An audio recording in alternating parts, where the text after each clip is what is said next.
Frio, Alexandre, o grande versão tupiniquense não passa, porque ele tá coberto de razão. De tédio, o brasileiro não morre. Ele disse isso no ano passado, vocês lembram? Aí fomos apresentados à temporada Marcos Duval e contemplados com as cenas extras dos próximos capítulos com a participação de Randolfo Rodrigues, que por não concordar em ser questionado toma o celular de pessoas e folhas. É isso aí que tem pra hoje. Achou ruim? Vai lá xingar no Twitter. E foi exatamente o que o cara fez? E aí, meus amigos? Boa não? Então, eu não sou obrigada a dar os meus 2 centavos nessa história, mas eu vou porque pra mim foi um monte de nada, motivado por motivos infantis, motivos ridículos, mas que pode resultar em alguma coisa? Será? Alerta de spoiler. Seu Duval, que queria ajudar Alexandre de Moraes na manutenção da democracia, acabou dentro do inquérito dos atos antidemocráticos a mando do próprio Alexandre. E aqui eu vou contar a história completa, nos mínimos detalhes de como essa trama usurpadorense aconteceu. Coisas que só o Brasil faz por você. Vou também oferecer agora 5 centavos na cena, no mínimo hipócrita, protagonizada pelo auto-intitulado PGR, o seu Randolph, que deveria estar em todos os locais como o exemplo mais recente do faço o que eu digo, não faço o que eu faço. Ou quem sabe, no melhor estilo, perguntar ofende sim. Todos confortáveis? Então bora lá!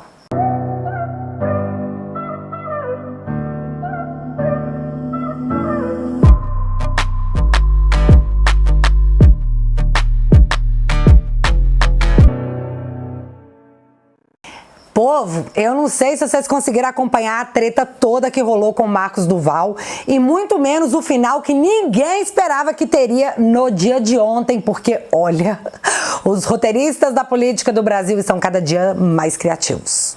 Como é que foi que nós saímos disso pra isso? Não sei, mas foi assim que aconteceu e eu vou contar a saga completa porque o contexto é absurdamente importante. E como toda boa história começa, vamos pelo princípio. O senador Marcos Duval se tornou figura pop na direita, porque é senador tem anos e todo mundo acompanha os bons projetos dele. Não é por isso não? Marcos Duval entrou no foco do cenário político quando, após a prisão em massa de pessoas confinadas em um ginásio com relatos de abuso de autoridade, compareceu até o local para ver de perto o que é que estava acontecendo. No momento onde os políticos que tínhamos como confiáveis estavam de cabeça baixa com muito medo que o imperador pudesse fazer, sei lá, derrubar suas redes, o senador se destacou sendo o único que de fato conseguiu a atenção da imprensa para cobrir pelo menos um pouco do que se passava naquele local com aquelas pessoas, que por sinal, muitas daquelas até hoje não sabem do que são acusadas, não têm acesso ao inquérito, como acontece em toda democracia. Mas enfim. Após esse momento, começamos a acompanhar o seu Marcos Duval. Inclusive, no meu último vídeo, eu separei um trecho da live do senador que se manteve em alta, sabe? Ao anunciar que possuía as provas que implicavam tanto o ministro da Justiça, seu Flávio Dino, como Dilma, nos acontecimentos do fatídico dia 8. O método seria conseguir a instalação da CPI para que o Brasil inteiro pudesse ter acesso aos documentos que ele tinha, que já tinha apresentado à PGR, segundo ele, mas que ninguém fazia nada a respeito. Uma CPI jogaria luz em cima dos fatos, então poderíamos compreender o que aconteceu no dia 8, já que muitos de nós ainda de fato se perguntam como foi que tudo aconteceu. E detalhe, tanto o Dilma, como a base do Dilma, como o seu Randolph, por exemplo, não querem nem ouvir de longe a possibilidade de instauração da comissão, já que o Dilma disse que isso aí podia dar um problema danado. Seu Duval, eu comprei seu boi, cara. Eu tava aqui no canal no melhor estilo. Queremos CPI! Queremos CPI! E enquanto essa movimentação acontecia, uma outra coisa dividia a nossa atenção. A eleição para a presidência do Senado. A Câmara não tinha o que fazer, era lira ou lira e a única dúvida era se a votação seria recorde. E do nada, como uma fênix que renasce da lama que o Dilma jogou, Lira voltou empoderada, perguntando se os nenéns estavam com saudades. Foi um belo lembrete de como nunca se deve duvidar do poder do establishment. Tá, e onde que o Marcos Duval vai entrar nessa? Então, começa um pouco antes do início dessa história, lá em julho de 2022, onde a matéria era a seguinte: senador Marcos Duval diz ter recebido 50 milhões em emendas por apoio a Pacheco. O primeiro parágrafo da matéria resume a denúncia. Abre aspas. O senador Marcos Duval disse ao jornal O Estado de São Paulo que recebeu 50 milhões em emendas do orçamento secreto por ter apoiado a campanha de Rodrigo Pacheco à presidência do Senado em fevereiro de 2021. Relator da Lei de Diretrizes Orçamentárias de 2023, Duval afirmou que os recursos seriam uma forma de gratidão pelo apoio. Relatou ainda ter sido informado sobre a verba por Davi Alcolumbre, articulador da campanha de Pacheco ao comando do Senado após o resultado da disputa. Fecha aspas. Na sequência dessa denúncia feita por Marcos Duval, Alessandro Vieira, o senador, denunciou Pacheco, o Alcolumbre e o próprio Duval por crime de corrupção, pelo recebimento dos 50 milhões em emendas, o tal do orçamento secreto, por gratidão. Após a treta homérica que essa denúncia do Marcos Duval causou, ele voltou atrás e disse que aquilo ali foi uma interpretação errada do que ele disse e que o Pacheco nunca havia oferecido nenhuma bala soft, muito menos 50 milhões. E aí o caso ficou por isso mesmo, tá? Na época ele já tinha falado e desfalado e ninguém foi atrás de mais nada. Ficou o dito pelo vocês me interpretaram errado. Tá, voltando agora para nossa história. Pauta do momento, eleições do Senado, onde os senadores têm a obrigação, mais que moral, a obrigação constitucional de fiscalizar ministros da Suprema Corte. A direita no Brasil estava com os olhos voltados para aquele momento, visto que literalmente não tem mais onde recorrer, já que a última instância é exatamente aquela que está te acusando de um monte de coisa e fica complicado até saber do que se é acusado. O Senado, voltando à sua atividade original de vigiar e fiscalizar, seria uma espécie de última chance. Duval começou com um discurso de amigo da garotada, sabe? Todo mundo é legal, mas o Rogério é meio novato, né? Marinho começou agora. Então, assim, o Pacheco é um cara legal, sabe? Um jurista. Já o Marinho chegou agora. Ele é uma boa pessoa, excelente pessoa. Ele realmente sabe muito. Ele é um jurista e tudo mais. Aí tem o Marinho. Marinho, eu falei pra ele, seja oposição 2 anos. Depois você entra como candidato. E ele já quer entrar sentando na mesa. E eu acredito muito que a pessoa precisa ter pelo menos esses 2 anos de experiência como parlamentar. Vale lembrar que antes dessa fala, ele estava dizendo que se pá, ele estava como indeciso lá no site que estava fazendo a contagem dos votos, porque ele estava pensando em sair candidato à presidência do Senado. Mas que se não desse, Pacheco, boa pessoa, Marinho, novato. Ali eu já tinha percebido que ele não queria publicamente declarar voto no Marinho, muito provavelmente porque já tinha feito um trato de cuspe com Pacheco de que votaria nele, foi a minha percepção. Mas já era fácil de constatar que o senador não aguentava pressão, já que, chuto aqui, 90% do seu público na internet é eleitor do presidente Bolsonaro e 100% desse público é anti-PT.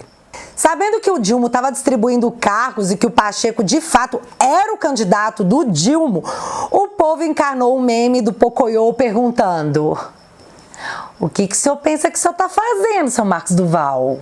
Uma coisa interessante que eu venho observando é que parlamentares, quando assumem os seus postos, esquecem que o cargo não pertence a eles, e sim ao povo que o elegeu.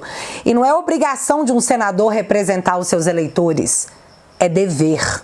Então, não existe essa de dar uma de cajuru, viu, meu filho? O povo cobra porque é direito do povo. Nós confiávamos em vocês na hora do voto e qualquer coisa contrária que os parlamentares, por nós eleitos, façam é traição, sim, pronto, falei. Eu aposto que essa linha será anexada democraticamente no inquérito dos atos antidemocráticos por motivos de... E aí, o que quer que o senador Marcos Duval postasse ou falasse, lá estava o povo querendo saber. Você não vai votar no Pacheco não, né? Aí seu Duval permaneceu um tempo naquela de...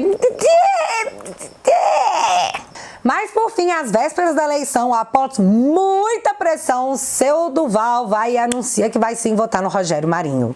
Só que aí rolou a sessão, o voto secreto foi dado como ordem. Aliás, o presidente da sessão ameaçou com anulação do voto quem o fizesse em aberto. E todo mundo aí lembra que no embate Alcolumbre versus Renan Calheiros, essa determinação não valeu, não teve ameaça, não teve nada.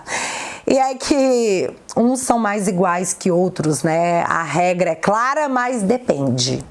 O placar dos votos declarados dos parlamentares marcavam 38 votos para o Marinho. Ou seja, 38 senadores disseram que votariam no Marinho. Mas com voto secreto, bom, aí não tem como você conferir se o seu candidato mentiu para você, né? Marinho obteve 32 votos e foi aí que a caçada começou. Quem eram os 6 traidores de seus eleitores? No meio disso, aparece um vídeo de Marcos Duval, todo emocionado, feliz da vida, como se seu time tivesse ganho uma partida, parabenizando Alcolumbre. Se eu soubesse, eu tinha falado com ela. Porque ela fazia 50 mil. Depois, seu Duval aparece na fila para dar parabéns pro Pacheco.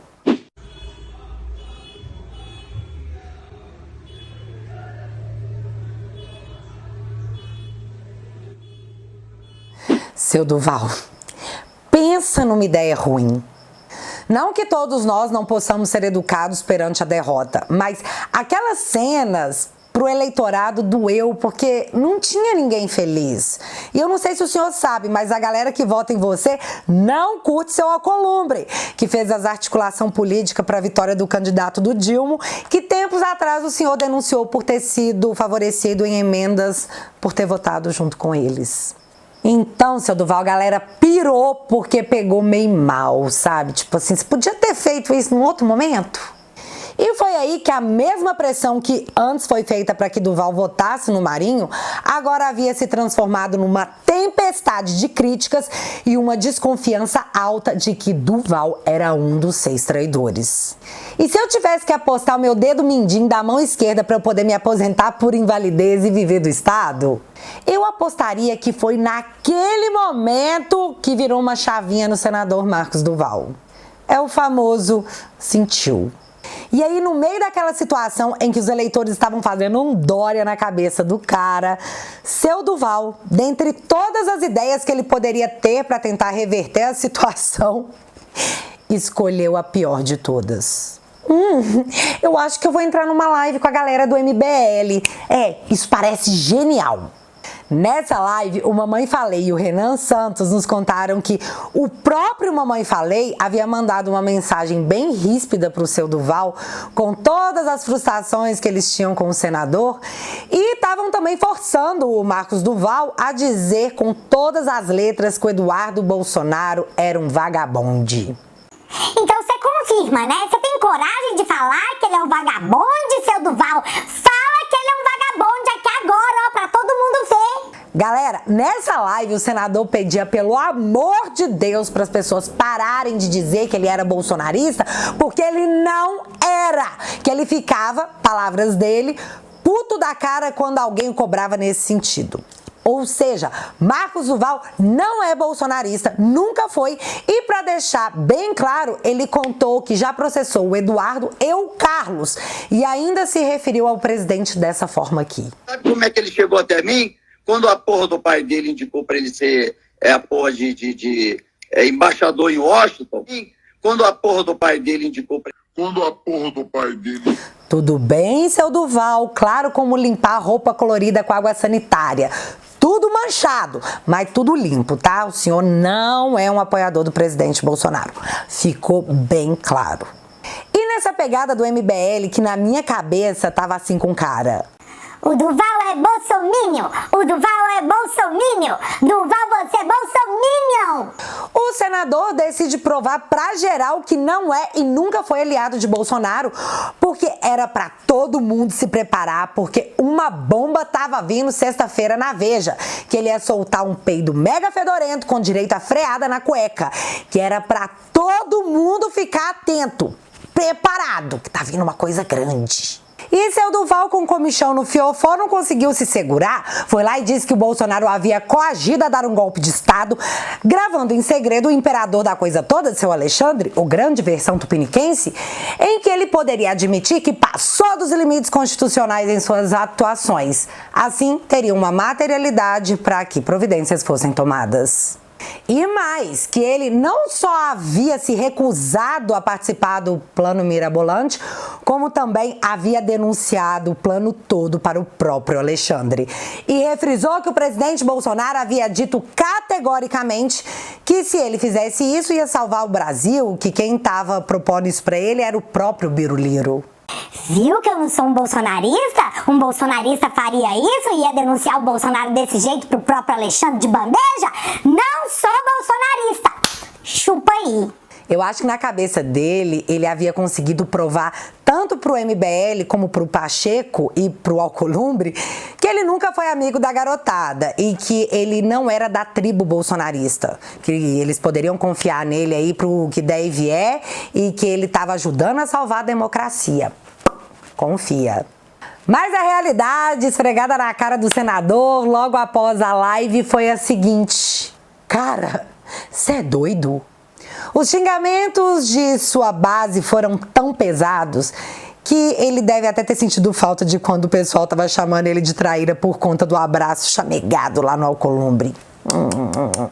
A teoria da galera que assistiu aquela live foi: peraí, deixa eu ver se eu entendi. Você armou pro presidente Bolsonaro traindo seu pseudo-amigo Daniel Silveira, atuando no encontro com o Biruliro com o aval do Alexandre de Moraes? É isso? E então seu Duval entendeu que o que é ruim pode sempre piorar. Sem aguentar a pressão que triplicou, ele foi até o seu Instagram dizer que galera, já deu, fui. E anunciou que renunciaria. Abram alas então para a galera da contenção de danos que entrou na área tentando limpar com papel toalha um mar de lágrimas. E é agora que fica tudo master bizarro. Primeiro que seu Duval vai acordar dizendo que estava desrenunciando, que ali ele estava emocionado lá pelas tantas da noite, com a cabeça cheia de problema. Então assim, diga a todos que fico. Como se naquele momento alguém tivesse preocupado se o senador iria ou não permanecer no cargo, né? O foco era a denúncia gravíssima que ele havia feito, já que naquela mesma manhã, Daniel Silveira havia sido preso novamente a mando do Alexandre de Moraes e sequer poderia se defender do que viria a seguir. Na sequência, ele disse que ele só fez tais revelações porque ele foi procurado pela Veja, que tinha em mãos os prints da conversa do próprio Duval com o Daniel Silveira, e aí, sabendo que haveria uma matéria a respeito, ele tinha que, ter dado a versão dele do que tinha acontecido. Porém, em off, um jornalista do Metrópolis contou para algumas pessoas que, negativo, coleguinha, a informação não procedia. Que a real era que o Marcos Duval, que entrou em contato com a Veja para fazer tal denúncia, e que teria feito isso porque os bolsonaristas estavam xingando ele muito lá no Twitter. É aquela, né, estabilidade emocional. Ou você tem ou você não tem. Continuando o correr do dia, Duval disse que não, a Veja tá mentindo, porque hora alguma o presidente Bolsonaro havia proposto qualquer tipo de coisa pra ele. Que na real o presidente tinha ficado calado o tempo todo, apenas escutando aquele plano e que tudo era coisa do Daniel Silveira que, inclui o Biruliro fora dessa, tá? Pode falar aí que na verdade eu fui mal interpretado. Mesma desculpa dada na época da denúncia contra o Pacheco e o Alcolumbre, né? Foi mal interpretado. Mas, seu Marco, eles tinham o seu áudio. E de que forma o Bolsonaro falava, assim, naturalmente, igual tá falando. Tá falando aí do gol. Naturalmente. Ele tava falando comigo naturalmente. Ele não entende, ele é sem noção das consequências. Ele pro senhor, assim, tô falando ele, que pra o senhor gravar. Disse. Aqui o cara tá perguntando pra ele falou, disse, o Bolsonaro disse sim. E a Veja Quando eu falei. gravou tudo. Fato curioso é que seu Duval alegou que não gravaria o Alexandre de Moraes porque seria uma prova ilegal, porque não se pode gravar ninguém sem autorização judicial. Mas ele foi gravado pela Veja, que alegou que aquilo era legal. Você vê, né, o mundo e os capotes que ele nos dá. Então, para a Veja, seu Duval realmente disse que foi o Bolsonaro que mandou. Mas, para a CNN, ele disse que, na verdade, ele encaminhou até uma mensagem para o próprio Alexandre de Moraes, alegando que o Bolsonaro não tinha nada a ver com isso, tá? E eu vou abrir aspas para a mensagem. Boa noite, ministro. Desculpe incomodar no seu horário de descanso. Acabei de pousar no meu estado. Só retorno para Brasília na próxima terça.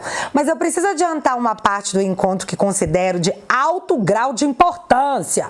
Quem está fazendo toda a movimentação com o objetivo de levá-lo à perda de função e até à prisão é o DS, Daniel Silveira. O presidente não está fazendo nenhum movimento nesse sentido, tá? O DS que está tentando convencê-lo e dizer que o presidente conseguiria adquirir as peças fundamentais para que a missão fosse um sucesso. Para dar mais tempo de saber como proceder diante desse sensível assunto, falei que voltaríamos a conversar na próxima semana. Fecha aspas. Por fim, o senador ainda escreveu que não sujaria seu nome e sua honra e se disse um democrata ferrenho e admirador da coragem de Moraes em prol do Brasil. Ele é maravilhoso, né? Só que essa exata mesma mensagem também foi enviada pelo seu Duval para o presidente Bolsonaro, que ao ler respondeu: que coisa de maluco. Então, relembrando os fatos, porque são importantes para o que vem a seguir. Daniel Silveira teria chamado Marcos Duval para ir até o Alvorada para elaborar um plano onde o Marcos Duval teria uma escuta escondida, onde pegariam Alexandre de Moraes, supostamente admitindo que teria ultrapassado limites constitucionais. Em seguida, Marcos Duval entra em contato com Alexandre de Moraes e conta os supostos planos de Daniel para o Alexandre e pergunta se ele deveria ir lá para ouvir, sabe, o negócio todo. E segundo Marcos Duval, Alexandre teria dito que sim, vai lá sim, informação é sempre bom. Logo, eu posso concluir aqui que o Marcos Duval se colocou como um informante de Alexandre de Moraes, segundo ele mesmo. Mas isso é só achismo, viu? Obviamente eu posso estar errada. Numa democracia a gente tem que deixar isso bem claro para não dar problema. Aí Duval vai até o Alvorada, escuta o plano e em seguida manda uma mensagem para o Alexandre de Moraes, com aquela mensagem que eu acabei de ler, onde ele deixa claro que o Biruliro não tem nada a ver com o plano. E na sequência o Duval marca um encontro com o Alexandre, onde conta para ele o que foi que aconteceu. E é aí que o Alexandre de Moraes dá uma versão e Marcos Duval dá outra sobre esse encontro. Vamos ouvir primeiro a versão do seu Xande. Presidência dos inquéritos. Eu indaguei ao senador se ele reafirmaria isso e colocaria no papel que eu tomaria imediatamente o depoimento dele. O senador me disse que isso era uma questão de inteligência e que, infelizmente, não poderia confirmar. Então, eu levantei, despedi do senador, agradeci a presença, até porque o que não é oficial, para mim, não existe. Ou seja, Alexandre pediu que Marcos Duval formalizasse a denúncia e o senador teria negado. Então, seu Alexandre, segundo ele mesmo, entrou no modo vida que segue, né? Se não é oficial, para mim não existe.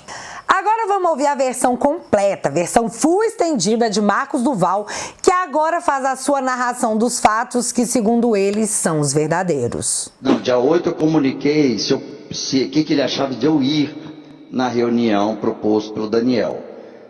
Antes de ir na reunião, eu falei: ministro, o que o senhor acha? Eu vou nessa reunião ou não vou? Aí ele disse: vai, porque informações são sempre importantes. Confirmei com o Daniel, aí a reunião aconteceu dia 9, sexta-feira. Quando saí da reunião, eu fui direto para o aeroporto, que eu estava quase perdendo o voo, e perguntei ao ministro quando poderia estar presencialmente com ele para relatar o que aconteceu. Nós combinamos, ele na mensagem de WhatsApp, que a Polícia Federal já está baixando essa mensagem para entrar nos autos, ele diz: eu vou estar ou na segunda ou na terça. E eu marquei com ele. Então eu retorno a Brasília na terça-feira para estar presencialmente passando para o senhor o que foi a conversa. No final de semana, eu antecipei na conversa de WhatsApp um resumo do que foi a conversa. Nesse resumo, ele também, em momento algum, disse: faz então o registro para a gente então conversar, para que esse registro entre nos autos ou não. Não falou absolutamente nada disso. Informo que não são verídicas as recentes declarações do ministro Alexandre de Moraes, quando diz que me orientou para que as informações sobre a reunião com Daniel Silveira e o ex-presidente Jair Bolsonaro fossem formalizadas. Tenho como provar que, ao comunicar ao ministro Alexandre de Moraes sobre o que estava acontecendo, por escrito e testemunhalmente, via mensagem pelo WhatsApp, está lá no texto, por texto no WhatsApp, em nenhum momento recebi orientações do ministro para fazer a referida formalização. Portanto, não fui orientado para formalizar absolutamente nada, nem por respostas a mensagens que enviei e nem pessoalmente durante o encontro que tivemos.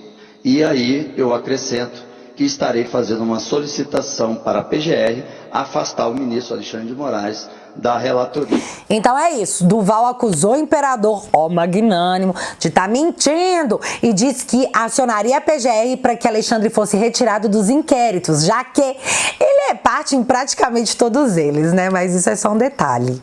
E enquanto o grande finale era encomendado, o povo foi questionar o Marcos Duval, que, se em dezembro de 2022, em mensagem ao próprio Alexandre, ele disse que Bolsonaro não tinha nada a ver com isso. Então, por que ele foi falar pra Veja e na live com o MBL que o Bolsonaro tinha coagido ele? A resposta foi épica. Bicho, peguei pilha do MBL, você acredita? Fraquejei. Não, mentira! A resposta foi: provocação do MBL foi estopim para a revelação de Marcos Duval sobre suposto plano golpista.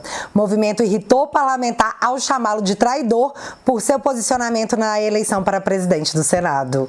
Não, pera, então tá certo. Ele realmente pegou pilha do MBL e provou pra galera do Bumbum Livre que ele não é bolsonarista. Genial! E enquanto isso, num primeiro momento, o Randolph estava mega feliz, dizendo que a declaração do Marcos Duval era tudo que faltava para o Bolsonaro ser indiciado. Yeah! Depois dessas várias versões, o Randolph deu uma zoada lá no Twitter dele, dizendo o seguinte, abre aspas: o caso Duval é simples e se resolve com psicólogo e com polícia. Nada mais que isso. Vamos cuidar de reconstruir o Brasil, que é o que interessa. Fecha aspas. Ou seja, os caras doidos pra mudar de assunto, né? Tipo, vida que segue. Só que pra Globo News, o Randolph completou. Abre aspas. Não terá a CPI que ele quer, diz Randolph sobre Duval. Terá conselho de ética, porque se ele presenciou articulações para ocorrência de golpe de Estado e não denunciou, prevaricou. Fecha aspas. Então, assim, Randolph já deixa claro que, de novo, CPI não, pelo amor de Deus, gente! Mas Conselho de Ética, que é o órgão que pode investigar o parlamentar e determinar sua cassação, sim. Só que seu Randolph esqueceu de combinar isso com seu Xande, já que no fim da tarde de ontem, abre aspas para Renato Souza do R7. Atenção! Alexandre de Moraes torna Marcos Duval investigado em inquérito por suspeita de falso testemunho e denunciação caluniosa e determina que Veja, CNN e Globo News enviem gravações de entrevistas com ele sob pena de 100 mil em multa para cada veículo de imprensa. Na decisão, Moraes também determina que a empresa Meta envie ao Supremo a íntegra da live realizada pelo senador no Instagram. O magistrado aponta versões divergentes do parlamentar ao denunciar a articulação para golpe de Estado. Moraes incluiu o senador no inquérito já em andamento para apurar ataques ao prédio dos três poderes. Mandou distribuir as investigações contra o parlamentar por prevenção. Ou seja, fica sob a relatoria dele mesmo. Os veículos de mídia têm 5 dias para enviar as cópias. Fecha aspas. Entenda, Marcos Duval falou que pediria o afastamento do Alexandre do inquérito por motivos de que toda essa treta aí envolve diretamente o ministro. E aí o Alexandre responde que esteja incluído no inquérito, que por sinal vai ficar comigo mesmo, dando uma banana caramelada, com todo respeito, magnânimo, para o Conselho de Ética, que é o órgão que o próprio Randolph apontou que deveria, de fato, investigar o senador. Além disso, subiu para cima das mídias tradicionais da mesma forma que faz com as plataformas de rede social, né? Faço o que eu mando em X dias, ou tome aí uma multa pesadíssima. Na hora que eu li isso, eu já pensei que isso poderia ser uma bandeira vermelha sendo levantada por Alexandre contra a imprensa, que até então estava intocada. E se a imprensa achasse tudo isso aí ruim, né? Os caras podiam começar a fazer matéria sobre o Xande, que poderia causar um desgaste grande de um ministro tão participativo. E eu acho que o Alexandre acabou pensando mesmo, já que 15 minutos depois, o próprio Renato voltou ao Twitter para comunicar geral. Abre aspas. Agora, ministro Alexandre de Moraes recua em sua decisão e retira a ameaça de aplicação de multa a veículos de imprensa, mas mantém decisão que determina envio de íntegra das entrevistas com Marcos Duval em até 5 dias. Fecha aspas. Então ficou assim, né? Marcos Duval, para provar que não era bolsonarista, criou uma mega confusão onde acabou dentro do inquérito do próprio Xande. Inclusive, gente, saiu matéria no Poder 360 dizendo o seguinte: Moraes manda CNN, Veja e Globo News quebrarem sigilo da fonte. Ministro do STF quer conteúdo completo de entrevistas concedidas por Marcos Duval. Entrevistas são protegidas por dispositivo constitucional do sigilo da fonte. Mas segundo aqui a matéria do Poder 360, esteja quebrado. E acabou por aí, certo? Não! Afinal, o que é um peido pra quem já tá todo cagado, né? Marcos Duval diz que Moraes teme conteúdo de seu celular. Senador afirma que ordem do ministro do STF para reter seu telefone é inconstitucional e tentará afastá-lo de inquérito do 8 de janeiro. Aliás, seu Duval... sabe, chamou PGR para reuniões, tá? Sexta-feira à tarde chamou Lindora, chamou seu Aras e falou, vamos conversar? Mas a pergunta que fica é uma só. O que tem no celular do seu Duval? Unhas, né? Pra que unhas? Agora acabou, né? Com certeza não. Mas só nos resta aguardar as cenas dos próximos capítulos, que com certeza virão.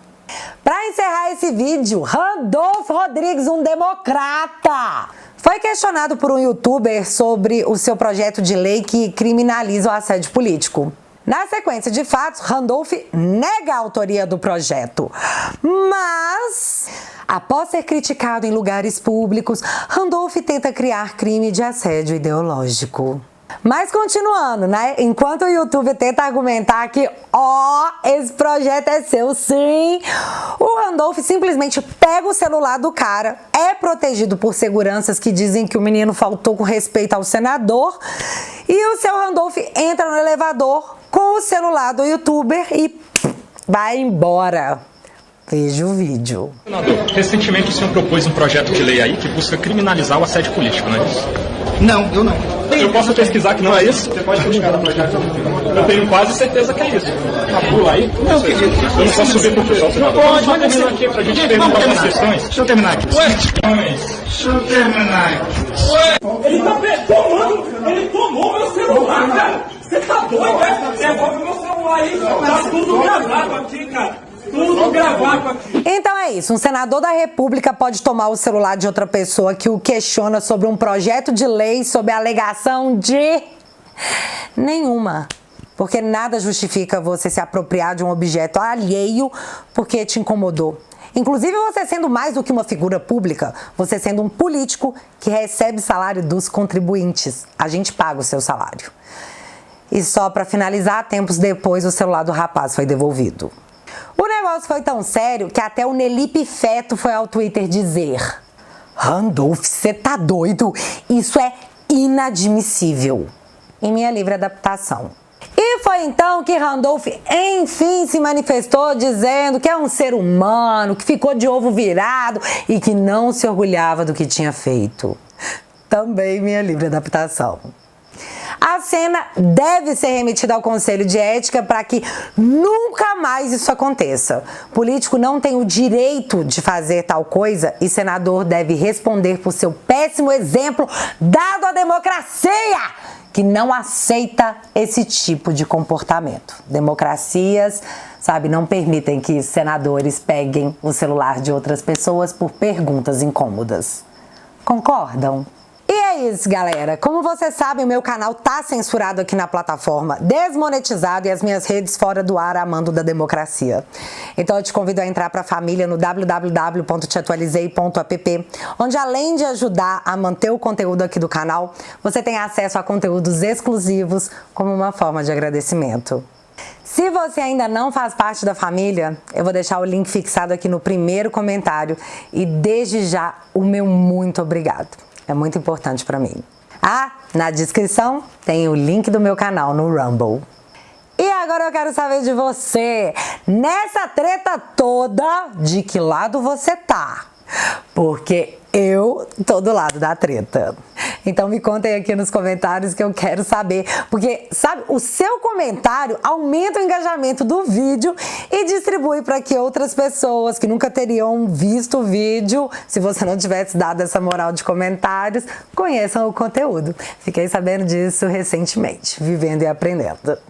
Se você ainda não é inscrito aqui no meu canal, meu amigo, se inscreve e deixa seu like, porque você já sabe, acontecendo alguma coisa de relevante ou irrelevante, a gente volta. Beijos, galera. Fui!